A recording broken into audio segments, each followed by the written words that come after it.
ऐ सिर्फ बीट नहीं, ए ज़मीर दी आवाज है। जो चुप रह गया ना, ओ भी जिम्मेदार है, ओ भी जिम्मेदार है। सच बोलना या महंगा खामोशी सस्ती लगदी है। जो पूछे सिस्टम तो सवाल उसते ही उंगली उठदी है। सड़क ते गिरता खून फिले विच सिर्फ नंबर है। जो ऊपर बैठा फैला करे उस लिए सिर्फ पेपर है। मां सिखाए सच बोलना, दुनिया सिखाए चुप रहना। सच नाल जीना मुश्किल पर झूठ नाल चैन रहना। आवाज उठाना जुर्म बने, ये कौन सा निजाम है।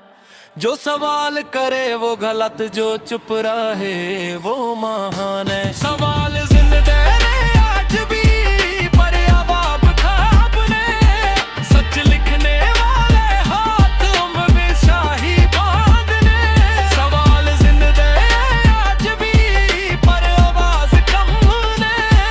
जो बोलते थे हक की गल, आज उनके नाम गुमने ने। मीडिया बोले जो बिके, सच का रेट कम है। जो भूखा सोए बस्ती में, उसका कोई भी गम नहीं है। कल तक जो हीरो था आज ही विलन बन जाता। सच का अंगर बदलने में बस जिंदन लग जाता। कानून किताब चिट्ठी के जमीन ते और ही सीने। जो ताकत के साथ खड़ा इंसान नहीं, पर इंसान ही चलाते ने। सच को मार के बोलते हैं हम, मुल्क बचाते ने। मैं ना किसी का दुश्मन ना किसी का चमचा हूँ। मैं बस लिखता सच, इसलिए ही खत का हूँ। कल अगर मैं चुप रह गया, कल मेरी नस्ल पूछेगी। जब गलत होता था सब कुछ, तब तुम्हारी कहाँ थी। गाने सिर्फ शोर नहीं, ये गवाही होते ने। जो लिखे ज़मीर से वही जिंदा रहते ने। सवाल जिंदा ने आज भी, पर जवाब सो रहे ने। सच बोलने वाले लोग या तो कह दिया खो रहे ने।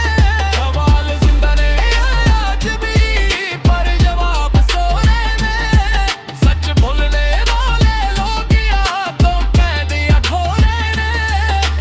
किसी के खिलाफ नहीं, एक खामोशी के खिलाफ है। जो सच सुन के भी चुप रहे, वो भी इस गुनाह के साथ है। माइक बंद हो सकता है, पर सवाल नहीं मार सकते। मारी खोदा सिर्फ एक धरा नहीं, सोचे जो डर नहीं सकते। सोचे जो डर नहीं सकते, सोचे जो डर नहीं सकते।